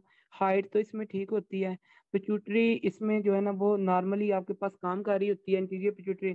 और वायरस का जो नाम है ना, याद रखिएगा, वो आपके पास है मम्स वायरस, ठीक है ना, मम्स वायरस। ये आपने याद रखना है एमसीक्यूज के लिए। ये भी आता होता है कि अगर चाइल्डहुड में जनाब अली मम्स वायरस की आ जाए, इसका इन्फेक्शन हो जाए, तो इसकी वजह से भी आपके पास जो है ना ये ओवेरियन फेलियर हो सकता है। ये आप लोगों को पता होना चाहिए कि mumps can be destroy all ovaries ovarian follicles. तो लिख लें can be, mumps virus can be destroy destroy all ovarian ovarian follicles, all ovarian follicles. तो ये आप लोगों के साथ पॉइंट भी पता होना चाहिए आपको, ठीक है जी। इसलिए हम ना बच्चों को वैक्सीनेट करते हैं ताकि जनाब अली इन फ्यूचर इनफर्टिलिटी का ये कास ना बन सके, ठीक है। तो by destroying to the gonads, gonads ठीक होगा, ये आपको पॉइंट पता होना चाहिए। Mumps virus can destroy to the gonads in male and female in the childhood. तो ये आपको पॉइंट पता होना, एक नोट लिख लें, एक नोट लिख लें साइड पे कि भाई mumps virus can destroy mumps virus can destroy gonads gonads in male and female in childhood। तो ये आपको पॉइंट इसका पता होना चाहिए। अब आते हैं जी, आगे बात कर लेते हैं नेक्स्ट सिस्ट में। एक तो ये आपने कास्ट की इसकी बात कर ली है ना। अच्छा, इसके अंदर ना देखें, होता बेसिकली भला क्या है, ओवेरियन फेलियर या ओवेरियन इनसफिशिएंसी में ना एक और कंसेप्ट आपने याद रखना है। एक आपने बात की है क्रोमो, इसमें ना होता क्या है कि ना आपके साथ जनाबे अली, देखें एक पॉइंट ये भी याद रखिएगा, ये है ना, ये हाइपोथैलेमस है, सुन लीजिएगा प्लीज जरा। ये हाइपोथैलेमस है, और हाइपोथैलेमस बिलो कनेक्टेड विद, हाँ जी, below connected with pituitary gland, ठीक है। अच्छा, हाइपोथैलेमस, अच्छा ये इस कंसेप्ट को आपने समझना प्लीज। और ये पिट्यूटरी जनाब अली क्या है, आपके पास ग्लैंड है। नीचे आपके पास यहाँ पे ना वही fallopian tubule, fundus fallopian tubule, ठीक है जी। अच्छा, यहाँ पे ये आप लोगों ने थोड़ा सा समझना इसको। अब होता क्या है कि यहाँ से आपके पास गनेडोट्रोफिक रिलीजिंग हार्मोन आते हैं, ऐसे ही। फिर ये तो इट्स ओके। फिर आपके पास ये एंटीरियर पिट्यूटरी में आ गए। कहाँ पे? Anterior pituitary. अब एंटीरियर पिट्यूटरी से इन द फॉर्म ऑफ गनेडोट्रोफिन आपके पास मतलब क्या, एफएसएच और एलएच। ठीक है, ये आपके समटाइम यहाँ से सही रिलीज होते हैं। लेकिन ये जो ओवरीज है ना, यहाँ पे ये जो आपके पास आना, तो इन्होंने इधर आना होता है ना, ताकि आके ओवेरियन फोलिकल को क्या करें, स्टिमुलेट करें, मैच्योर करें, ऐसे ही है ना। अब होता क्या है कि वो रिसेप्टर जिसने एक्सेप्ट करना था ना इसको, एफएसएच को और एलएच को, इस रिसेप्टर की डिफेक्ट होता है समटाइम। इसका क्या होता है जी? डिफेक्ट होता है। इन रिसेप्टर का क्या होता है? डिफेक्ट होता है। अब जब इन रिसेप्टर का डिफेक्ट होगा, मुझे आपने कॉमन सेंस से बताना है यार, कि जब इन रिसेप्टर का डिफेक्ट होगा, जिन्होंने जनाबे अली रिसीव करना था एफएसएच और एलएच को, तो क्या आपके पास अगर इनका डिफेक्ट हो, क्या ये रिसीव करेंगे? क्या एफएसएच और एलएच को रिसीव करेंगे? नो, नहीं ना करेंगे। तो मुझे एक बात बताएं, जब ये एफएसएच और एलएच को आपके पास स्टिमुलेट, आपके पास जब रिसीव नहीं करेंगे, तो क्या इसके जो फोलिकल है, क्या ये जो फोलिकल है इसकी जनाबे वाली स्टिमुलेशन होगी? नहीं होगी। जब, हाँ जी, यहाँ पे फिर नो स्टिमुलेशन, नो स्टिमुलेशन, इसकी जब stimulation, no stimulation of ovarian follicle, जब ओवेरियन फोलिकल की स्टिमुलेशन नहीं होगी, तो मुझे एक बात बताएं, क्या आपके पास फिर, देखें 1 से 5 डे तक तो एफएस ने काम करना था, फिर उसके बाद आपके पास एस्ट्रोजन आना था, तो क्या आपके पास एस्ट्रोजन होगा? हाँ जी, रिजल्टेंट नो जनाबे अली एस्ट्रोजन। तो फिर आपके पास एस्ट्रोजन भी नहीं होगा, ऐसे ही है ना, मेरी बात आप समझे? देखें, ये यहाँ से तो सही है, ओके। लेकिन यहाँ पे अगर इसका रिसेप्टर जिसने एक्सेप्ट करना था वही नहीं है, इसका डिफेक्ट आ गया, तो फिर आपके पास ना तो एस्ट्रोजन, क्या होगा, एस्ट्रोजन जनाबे अली डिक्रीज होगा ना, नो एस्ट्रोजन। और यहाँ से ये क्या होंगे, ये आपके पास इंक्रीज हो जाएंगे, ये दोनों क्या हो जाएंगे, इंक्रीज, क्योंकि भाई इनका इस्तेमाल ही नहीं होगा, इनका इस्तेमाल ही नहीं होगा। तो जब एफएसएच, हालांकि ये एक फीडबैक जाएगा कि यार शायद ये हाइपोथैलेमस सोचेगा यार मेरी वजह से, इंटीरियर पिट्यूटरी सोचेगी यार शायद मेरी वजह से ये मसला हो रहा है। लेकिन मसला कहाँ पे होता है? मसला होता है यहाँ पे फोलिकुलर में जो रिसेप्टर है for receiving to the FSH and LH, उनका डिफेक्ट होता है समटाइम। मतलब क्या कि समटाइम क्रोमोसोमल अबनॉर्मेलिटी कुछ यूं आ जाती है कि जिसमें आपके पास ये रिसेप्टर्स की भी डिफेक्ट आ जाता है। और ये आप लोगों को कंसेप्ट मेरे ख्याल में क्लियर हो गए। हाँ जी बताएं, इसलिए आपने क्या किया था? आप लोगों ने इसलिए तो लिखा है यहाँ पे, ये क्या है लिखा आपने, increase FSH, increase LH and decrease oestrogen. बात क्लियर हुई? बात क्लियर हुई? फिर आगे बात कर लेते हैं जी। देखें, नेक्स्ट मैं आगे थोड़ा सा मूव करता हूँ। तो और इसकी लिखें अब एसोसिएशन, इसकी लिखें जी एसोसिएशन। नंबर 2 पे लिख लें, नंबर 2 पे आप लोग लिखें एसोसिएशन, एसोसिएशन। एसोसिएशन में आप लोग लिखेंगे कि जनाबे Ali pre mature, pre mature ovarian, ovarian for ovarian failure, failure associate, associate with chromosomal abnormality, chromosomal abnormality, chromosomal abnormality। तो ये भी आपको पॉइंट पता होना चाहिए। ठीक हो गया जी।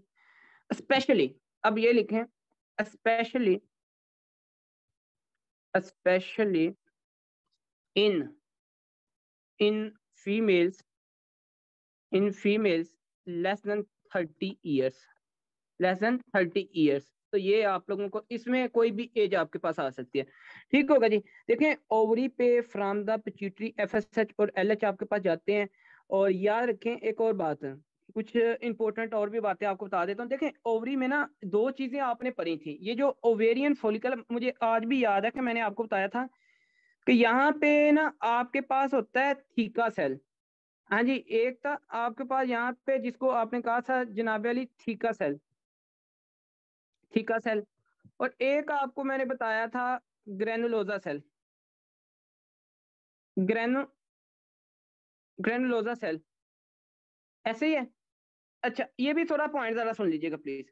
थीका सेल प्रोड्यूस करते हैं, ये जनाबेली प्रोड्यूस करते हैं, प्रोड्यूस प्रोड्यूस एंड्रोजन, प्रोड्यूस करते हैं जी एंड्रोजन को। और ग्रेनुलोजा जो है ना, एंड्रोजन जो प्रोड्यूस हुआ है, जो एंड्रोजेंस प्रोड्यूस होते हैं ना, ग्रेनुलोजा उन एंड्रोजेंस को कन्वर्ट करता है एस्ट्राडायोल में, ठीक है। प्रोड्यूस एंड्रोजेंस, आगे लिखें, and granulosa, and granulosa convert androgen, androgen into, हाँ जी, convert androgen into oestradiol. Oestradiol is a type of, हाँ जी, एस्ट्रोजन, ऐसे ही है ना, is a type of oestrogen, ये आप जान बेसिकली ना, oestradiol is a type of oestrogen. और याद रखें इस कंडीशन में ना ओवेरियन सेल की फेलियर होती है, एक तरह से ओवेरियन जो सेल है ना, ये जो सेल है ये तो इनकी क्या होती है, फेलियर होती है। देखें डिफरेंट डिफरेंट कंसेप्ट के साथ मैं बात कर रहा हूँ। रिसेप्टर डिफेक्टेड आपके पास ओवेरियन सेल की आपके पास डिफेक्टेड हो सकते हो, जब ओवेरियन सेल की जनाबली डिफेक्ट होगी तो एस्ट्रोजन आपके पास नहीं बनेगा। हाँ जी, क्या ये एस्ट्रोजन बनेगा जनाबली? ये जो सेल्स हैं ओवेरियन, जो थीका सेल है, ग्रेनुलोजा सेल है, इनकी अगर डिफेक्शन हो तो आपके पास एस्ट्रोजन ही बनेगा। जब एस्ट्रोजन नहीं बनेगा तो फॉलिकुलर फेज आपके पास आगे प्रोसीड होगा। हाँ जी, क्या फॉलिकुलर देखें ना, आफ्टर 5, देखें आफ्टर 5 डेज, जब 1 से 5 डेज तक तो एफएसएच काम करेगा, लेकिन 5वें दिन बाद वहां पे एस्ट्रोजन ने काम करना है, एस्ट्रोजन टिल द 14 डे। तो जब एस्ट्रोजन नहीं होगा क्या फॉलिकुलर की मैच्योरेशन होगी? नहीं होगी। जब फॉलिकुलर की मैच्योरेशन नहीं होगी तो क्या मैच्योरेशन साइकिल आगे प्रोसीड करेगा? नहीं करेगा। जब आपके पास 14 डे के बाद नहीं जाएगी, क्या ओवुलेशन होगी? नहीं होगी। तो भाई इनफर्टिलिटी होगी ना, इनफर्टिलिटी होगी। तो अगर किसी फीमेल में लेस देन 30 ईयर से पहले पहले, यार रखें, या 40 ईयर से पहले पहले मिनारकी हुई, लेकिन लेटर ऑन ओवरी फेल हो गई और ओवरी ने जनाबेली काम करना छोड़ दिया, तो देन मेंस्ट्रुएशन साइकिल भी नहीं होगा और देन उसको प्राइमरी ओवेरियन इनसफिशिएंसी कहते हैं। ये पॉइंट भी आपको पता होना चाहिए। एलएच देखें, बड़ी इंपॉर्टेंट मैंने बात की है। आपके पास ना इन सेल्स की क्या हो जाती है, डिफेक्शन। जब ये नहीं होगी तो एंड्रोजन नहीं होगा, एंड्रोजन आपके पास नहीं होगा, androgen convert into estradiol. Estradiol is a type of estrogen basically। फिर एस्ट्रोजन भी नहीं होगा, तो जब एस्ट्रोजन नहीं होगा तो आपके पास फोलिकल की मैच्योरेशन नहीं होगी, फोलिकल की मैच्योरेशन नहीं होगी तो आगे ओवुलेशन भी नहीं होगी। कहने का मतलब ये है कि जब ये चीज ही नहीं आएगी तो क्या मेंसेस, क्या मेंस्ट्रुएशन साइकिल होगा? नहीं होगा। तो इसी वजह से इनको क्या होता है जी, प्राइमरी एमेनोरिया होता है, ठीक है। तो इस वजह से क्या होता है, प्राइमरी एमेनोरिया। तो अगर इनका डिफेक्ट हो जाए, तो अगर इनका डिफेक्ट हो जाए, अगर इनका डिफेक्ट हो जाए तो ये लिखते हैं if defect, if defect no, हाँ जी, एंड्रोजेंस, नो एंड्रोजेंस, आगे लिखें नो एस्ट्राडायोल, एस्ट्राडायोल, ठीक है। जब नो एस्ट्राडायोल तो no menstruation cycle, no menstruational, menstruation cycle, ठीक है। मेंस्ट्रुएशन साइकिल मतलब कि आपके पास है lead to, lead to amenorrhoea. Basically हमने एमिनोरिया पे बात करनी है, तो ये आपके पास एमिनोरिया इस तरह आता है, ठीक हो गया। ये मैंने नॉर्मली बात की है, ये मैंने नॉर्मली आपको समझाया यहाँ पे, और ये मैंने डिफेक्ट, ये पैथोलॉजी के साथ समझा दिया, ये पैथोलॉजी के साथ आपको समझा दिया, ठीक हो गया जी। यहाँ तक आप लोगों को किसी का कोई क्वेश्चन है इसमें तो मुझे बताएं, बाकी इसकी आगे लिखते हैं प्रेजेंटेशन। अगर देखें इटियोलॉजी, हमने पहली बात तो मैंने ये कही कि जो प्री मेच्योर ओवेरियन फेलियर है ना, इसमें इटियोलॉजी इडियोपैथिक है। फिर हम जितनी पॉसिबल है, या तो इसने वायरस की वजह से हो सकता है चाइल्डहुड में, या फिर मैंने कहा है कि जनाबे अली गनेडोट्रॉफिक हाइपोथैलेमस आपके पास ठीक है, पिट्यूटरी ठीक है, ऊपर से एफ एस एल एच आते हैं, तो मसला आ सकता है रिसेप्टर में, फिर भी मसला आपके पास एमिनोरिया आ सकता है। अगर ये भी नहीं है तो फिर आपके जो ये जो सेल है, जो कि थीका सेल, ग्रेनुलोजा सेल, अगर इनका मसला आ जाता है तो फिर भी एमेनोरिया हो सकता है। अगर ये भी नहीं है तो क्रोमोसोमल अबनॉर्मेलिटी की वजह से ये 3-4 पॉसिबिलिटीज हैं जो कि आपने डायग्नोस्टिक क्राइटेरिया में यूज करनी होती हैं, ये आपको पता नहीं। हेडिंग दे दें क्लिनिकल प्रेजेंटेशन, तो हेडिंग दे दें क्लिनिकल प्रेजेंटेशन, नंबर 2 पे लिखें क्लिनिकल प्रेजेंटेशन। तो ये फीमेल कैसे प्रेजेंट करेंगे, क्लिनिकल प्रेजेंटेशन, क्लिनिकल प्रेजेंटेशन। अब इसको देख लें जरा please. Patient present, patient present with sign of menopause, sign of menopause, after after puberty, after puberty but before age 40 years. देखें, अब ये क्यों पॉइंट लिखा है वैसे इस बंदे ने, हाँ जी बुक वाले ने ये क्यों पॉइंट लिखा है, देखें नॉर्मली मेनोपॉजम का जो ड्यूरेशन है ना वो आपके पास 45 से 50 या 55 तक का ऐसे ही है ना। ये तो फिजियोलॉजिकली मतलब कि मेनोपॉज हो जाता है, मेनोपॉज मतलब permanent stoppage of the menses, ठीक है ना। तो याद रखिएगा कि अब जनाब अली ये तो आपको इसकी एक एक एक ये पॉइंट पता होना चाहिए, इसका नंबर 1 पॉइंट मैंने आपको लिखा दिया, ठीक है। उसके बाद आगे लिखें जी नंबर 3 पे, भाई एमसीक्यू जो आता है नंबर 3 पे लिखें लैब। अगर आपने लैब्स करवाई तो लैब्स आपको क्या शो करेंगी, लैब्स रिवील, ये आपको शो करेंगी।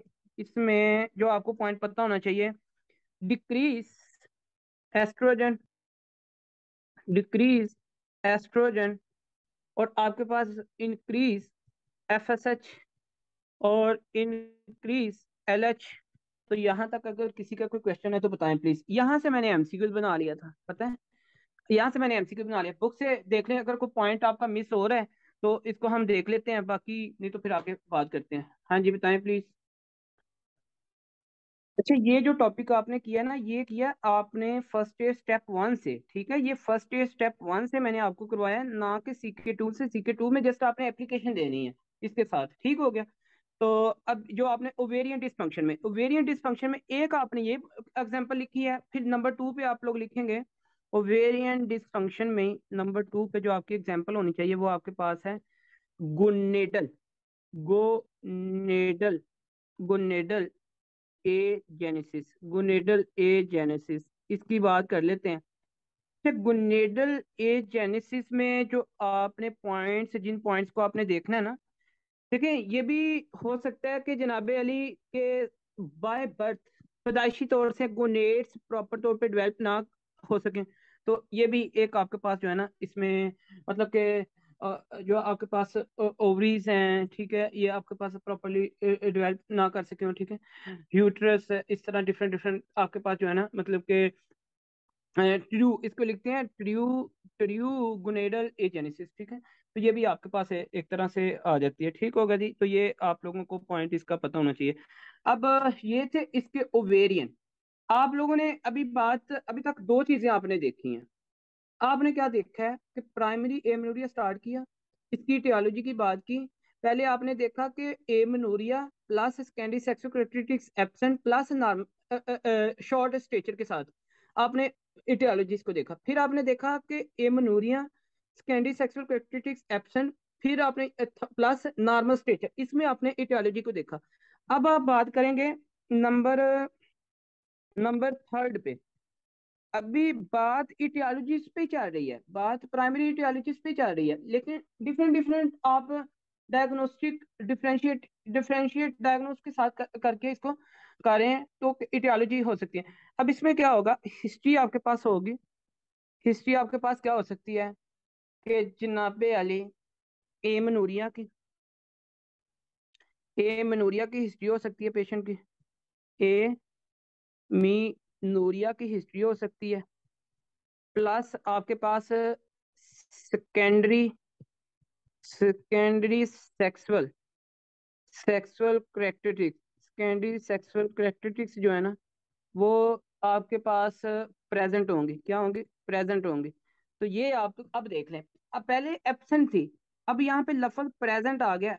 बुक में लिखा हुआ है सीके 2 में प्रीसेंस, रीजंस, ठीक है। तो ये भी आपको पॉइंट इसका पता होना चाहिए। देखें बुक में अगर मैं आपको थोड़ा सा दिखाऊं तो आप लोगों ने ना पहले जो बात की है ना, पहले आपने ये देखा है, पहले आपने देखा है absence of secondary sexual characteristics, no oestrogen, primary ovarian insufficiency. तो ये आपने बात कर ली ना, प्राइमरी ओवेरियन इनसफिशिएंसी। इसमें क्या होता है कि most common cause 50% depletion of the ovarian follicles and oocyte most commonly from the Turner, ये आपने बात।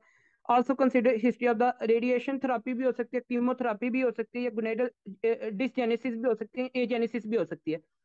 तो ये भी यार इसमें ना मेंशन कर लीजिएगा प्लीज। ऑल्सो कंसिडर हिस्ट्री, ये बड़ी इंपॉर्टेंट बात है वैसे, ठीक है। हिस्ट्री हो सकती है, आपको ये पॉइंट पता होना चाहिए कि यार आप पेशेंट से पूछ सकते हैं कि कहीं पहले आपने कहीं कोई रेडिएशन थेरापी तो नहीं करवाई, किसी को कीमोथेरापी को कैंसर के लिए मेडिसिन मेडिसिन तो नहीं ली, या फिर गोनेडल डिसजेनेसिस की वजह से भी, ठीक है।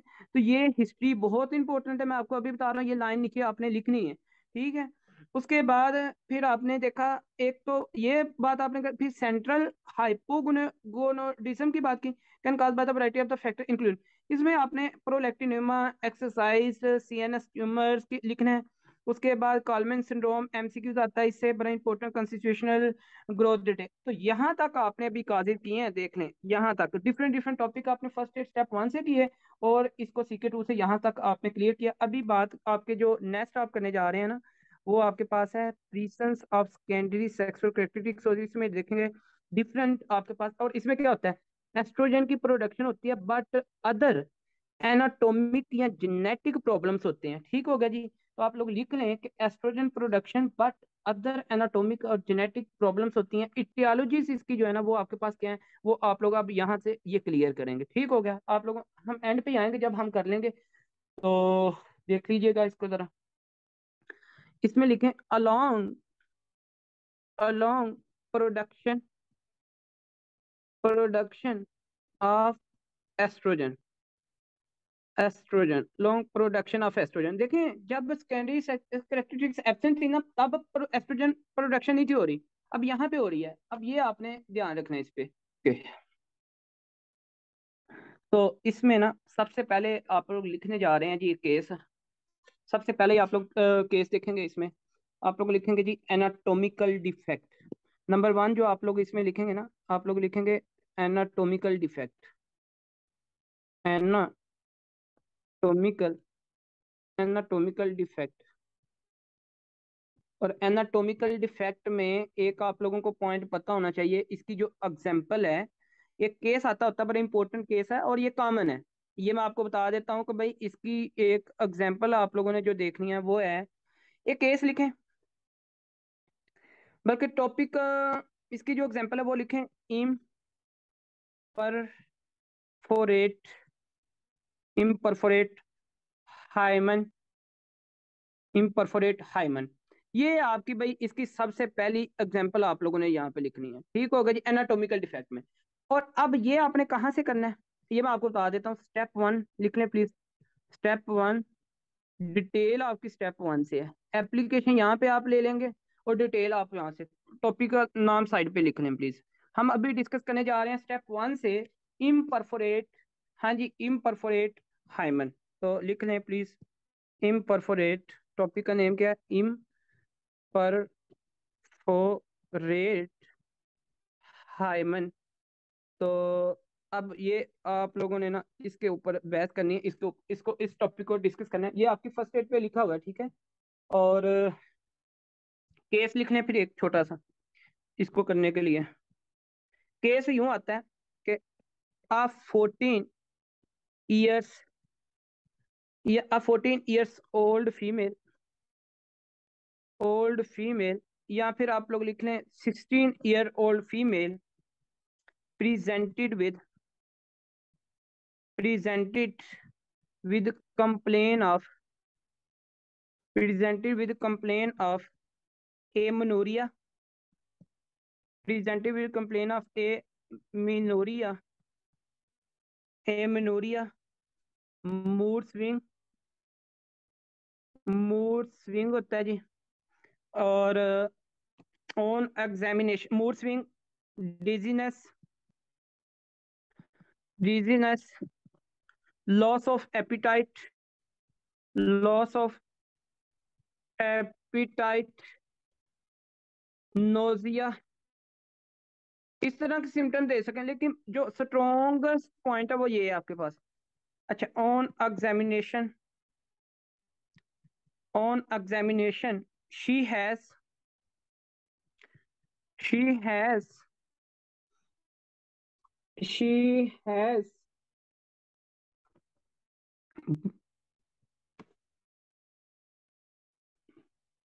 she has bulging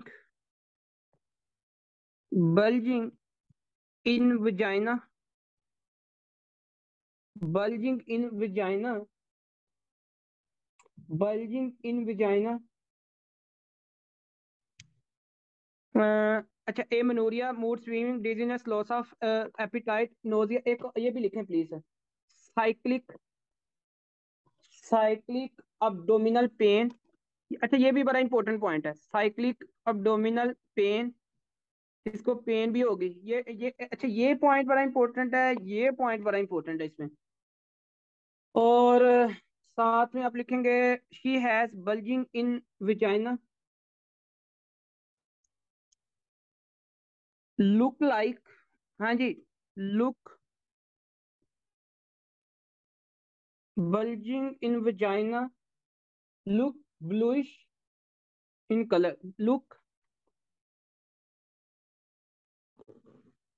या फिर इस तरह लिखें bulging, bulging in the vagina and bluish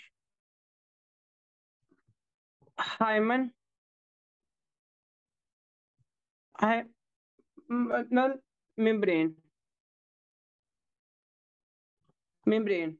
तो ये इसका जो डायग्नोस क्या होगा, most likely diagnose, most likely diagnose. तो ये केस आपके पास है जी, ठीक है, यही फीचर्स आपने उधर लिखने हैं। तो डायग्नोस आपके साथ है इम्परफोरेट, इम्परफोरेट हाइमन है, ठीक है। अब इस चीज को आपने समझना है कि कैसे, ठीक है जी। केस आपके साथ इसी तरह ही आना है, ये मैंने आपको बता दिया है कि केस आपके साथ किस तरह आना है, ठीक हो गया। अच्छा अब इस केस को समझने के लिए ना आपको थोड़ी सी डिटेल में जाना पड़ेगा। बुक में ना आपके पॉइंट आगे पीछे लिखे हुए हैं, लेकिन आप प्लीज इसको थोड़ा समझ लीजिएगा। नंबर वन पॉइंट,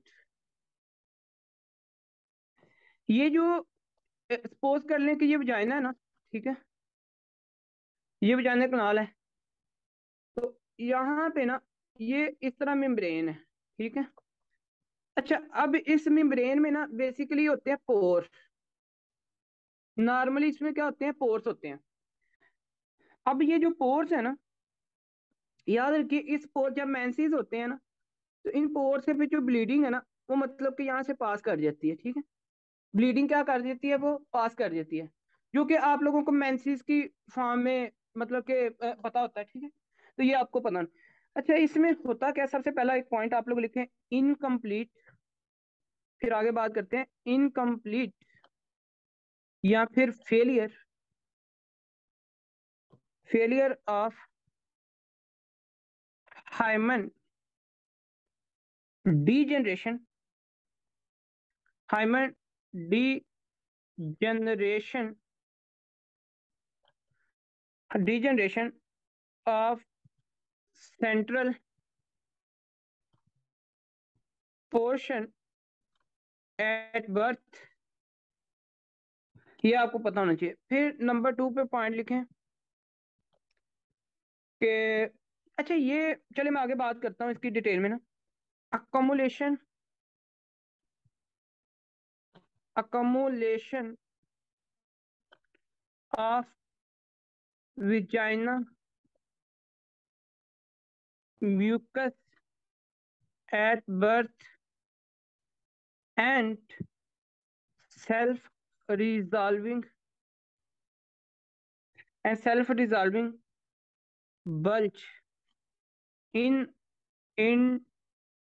तो इन, हाँ जी, इन इंट्रोटियस, ठीक होगा जी, इन इंट्रोटियस। देखिए बल्ज बनती है और खुद ऑटोमेटिकली वो खत्म हो जाती है if untreated, if bulge untreated lead to, lead to primary amenorrhoea. अब ये सुनने आगे जरा, primary amenorrhoea, lead to primary amenorrhoea. अच्छा जी आगे क्या होता है,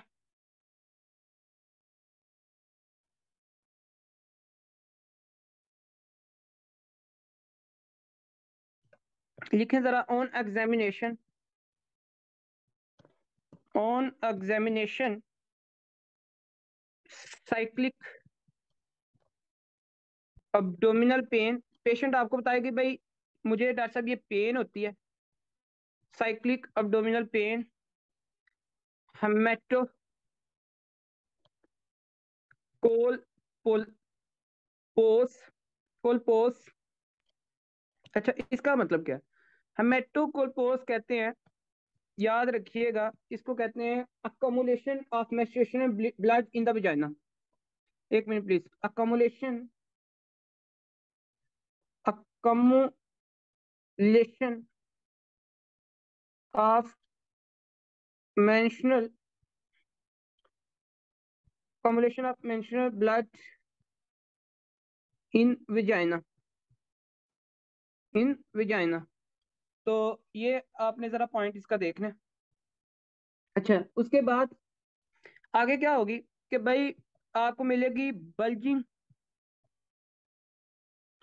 and bluish hymenal membrane, hymen membrane. यहां तक तो ये टॉपिक आपका फर्स्ट एड से कंप्लीट हो जाता है, ठीक है, ये केस के साथ आपको एग्जाम क्लियर हो जाएगा।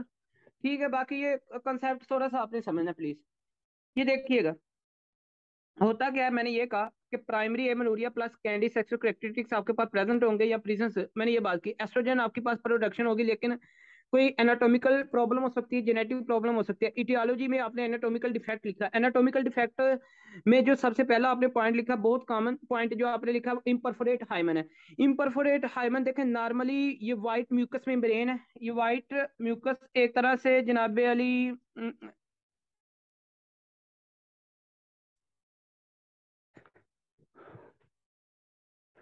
हाइमन बेसिकली एक इलास्टिक टिश्यू से बनी हुई मेम्ब्रेन है, ठीक है, मस्कुलर मेम्ब्रेन जो कि सराउंड करती है वाजाइना ट्रैक को, ठीक होगा जी। और ये जो हाइमन है ना, बेसिकली ये जो हाइमन, ये जनाबे वाली ब्रेक होती है, ये रैप्चर होती है ड्यूरिंग सेक्सुअल इंटरकोर्स, ठीक है, ड्यूरिंग सेक्सुअल इंटरकोर्स, या फिर ये स्पोर्ट्स के दरमियान, मतलब कि फीमेल्स ऊंची नीची जगहों से या फिर खेलती हैं, कुछ कुछ ट्रेनिंग सी ऐसी होती हैं उसके दौरान, ठीक है। तो बाकी ये सेक्सुअल इंटरकोर्स के दौरान इसकी रैप्चरिंग होती है, या स्पोर्ट्स के दौरान रैप्चरिंग हो सकती है, और इसमें इधर ना होती है टेनी टेनी ब्लड वेसल्स। जब ये सेक्सुअल इंटरकोर्स के दौरान जनाबली ये रैप्चर होगी ना, उस दौरान यहाँ से क्या होगी जी, फिर ब्लीडिंग होगी। तो जो जिसको फर्स्ट एक तरह से ब्लीडिंग कहा जाता है। और ये तो इस बेस पे तो बहुत ज्यादा गलत कंसेप्ट भी है, और बहुत सारे लोगों की डाइवोर्स भी होती हैं यही इसी पॉइंट को लेके।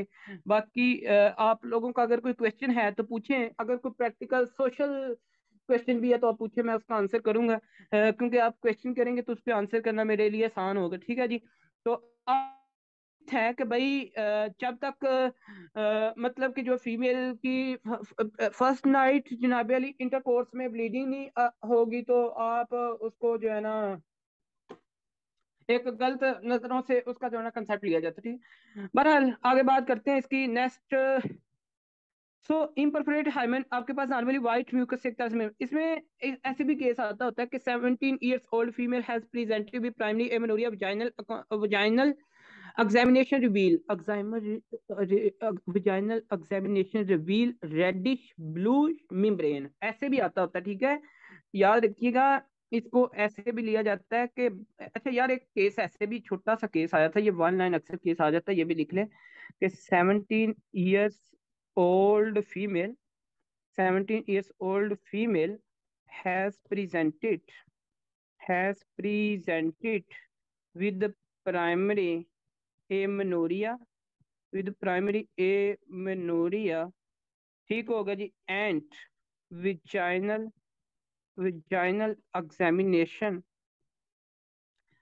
vaginal examination reveal, ये आपको जनाबली शो करेगा, रिवील रेडिश, हाँ जी, bluish reddish bluish membrane, reddish bluish membrane, ठीक होगा जी। तो डायग्नोस आपके पास वही है कि इम्परफोरेट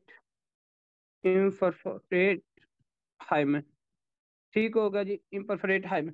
अब आते हैं जी आगे, देखें अब मैं आपसे पूछूंगा कि यार ये जो कलर है ना, ये ब्लू रेडिश ब्लू कलर, ये है ड्यू टू इम्परफोरेट बाय, क्योंकि मेंसेस की जो ब्लीडिंग है ना वो यूट्राइन कैविटी में ही आपके पास इकट्ठी होती रहती है, तो ब्लीडिंग की वजह से वो रेड हो जाती है, तो बाद में जनाब हाइमन फिर आपके पास रेडिश हो जाती है। ठीक होगा जी। Blood in the vagina that can not escape along with bulging. ठीक होगा जी। तो ये फिर क्या करता है, ब्लड तो बाहर नहीं निकल सकता, ठीक है ना, इसके जनाबे परफोरेशन ना होने की वजह से ब्लड ऊपर से आता है ना जब, तो फिर वो बाहर नहीं निकल पाता, तो यहाँ पे वो फिर क्लॉट की शक्ल में रहता है। ठीक हो गए। तो ये भी आप लोगों को एक पॉइंट पता होना चाहिए। अगर किसी का कोई क्वेश्चन है तो बताएं प्लीज। यहाँ तक इम्परफोरेट हाइमन मेम्ब्रेन का टॉपिक आपके पास कंप्लीट है। एनाटॉमिकल डिफेक्ट में दूसरा जो आप पॉइंट लिखेंगे वो लिखना आप लोगों ने transverse transverse vaginal vaginal septum. ठीक है, ट्रांसवर्स विजाइनल सेप्टम, ये भी एक आपके पास एक काज होता है, ये आप लोगों को पता होना चाहिए।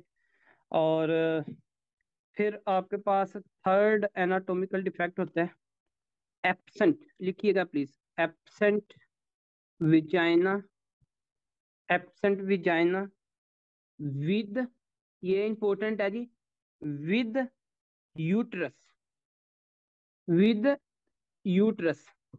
ठीक हो गया जी। एब्सेंट विजाइना विद यूट्रस, याद रखिएगा। देखिए स्ट्रक्चर फीमेल जेनिटल ट्रैक जो है ना, ये मतलब आपके पास डेवलप नहीं होता सिंस द बर्थ, तो इसको कहते हैं कॉल्ड कॉल्ड रोकी रोकी टेन स्काई। रोकी टेन स्काई इसका नाम है, ठीक है, इस डिजीज का, जिसमें एब्सेंट होती है जी विजाइना विद यूट्रस, यूट्रस भी नहीं होती, विजाइना भी नहीं होती।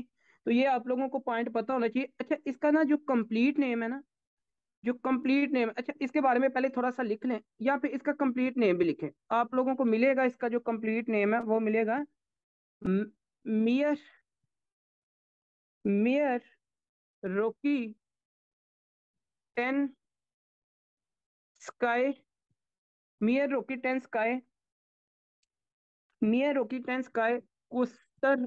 अब भाई नाम थोड़ा मुश्किल है, कुस्तर हुजर हुजर सिंड्रोम। ठीक है, इतना लंबा नाम है इसका, लेकिन एग्जाम में मोस्टली इसके बारे में पूछा जाता है। अच्छा, अब ये है क्या चीज है, इसके बारे में ऊपर तो लाइन तो मैंने लिख दी है, लेकिन थोड़ा समझ लें इसको। भाई एक मैं आपसे यह बात पूछता हूँ, अगर किसी की वजाइना नहीं है, यूट्रस नहीं है, तो क्या उसको मेंसेस आएगा? भाई यूट्रस ही नहीं है तो क्या मेंसेस होगा? नहीं ना होगा। तो ये भी एक मतलब कि इसमें हाइट तो ठीक रहेगी, मतलब इसमें जो है ना, सॉरी, इसमें सब कुछ ठीक देगा, इसमें सेकेंडरी सेक्सुअल कैरेक्टरिस्टिक्स भी आपके पास प्रेजेंट होंगी, लेकिन इस बंदे को मेनोरिया, इसको मेंसेस की प्रॉब्लम होगी। ठीक है, तो देख लीजिएगा जरा, लिख लें इसको, vagina vagina and uterus, vagina and uterus to be under develop, हो सकता है ये अंडर डेवलप हो, या फिर एब्सेंट हो, या फिर एब्सेंट। ठीक है, ऑल दो, अब गिरचे आपके पास जो है, ऑल दो external external genitalia, external genitalia are normal, external genitalia normal होंगे। ठीक है जी, are normal and usually usually do not have menstruation, usually do not have menstruation period, menstruation जनाब इसमें नहीं होती, इसलिए due to due to absence of absence of, हाँ जी, यूट्रस, किसकी वजह से? यूट्रस की वजह से। तो ये भी आपको पॉइंट इसका पता होना चाहिए, ये मैंने आपको बता दिया। उसके बाद एक आपके पास एनाटोमिकली जो पॉइंट लिखेंगे ना डिफेक्ट, वो आपने लिखना है नंबर 4, नंबर 4 पे लिखें, नंबर 4 पे लिखेंगे जी, MULLEIAN, Mullerian agenesis, Mullerian agenesis. अब ये क्या चीज है? इसको भी समझने के लिए आपको ना थोड़ा सा मुलेरियन एजेनेसिस आपने CK2 में देखा ही होगा लफ्ज, जब मैंने आपके सामने किया था तो आपको पता चल गया था। मुलेरियन एजेनेसिस बेसिकली क्या है कि इसमें ना लिखें absence of upper two third of vagina, vagina के अपर टू मतलब जो प्रोक्सिमल पार्ट है जी, okay, vagina and uterine uterine abnormalities आती हैं, यूट्राइन अबनॉर्मेलिटीज आती हैं। तो ये भी पॉइंट आपको पता होना चाहिए। तो भाई ये इंपॉर्टेंट पॉइंट है।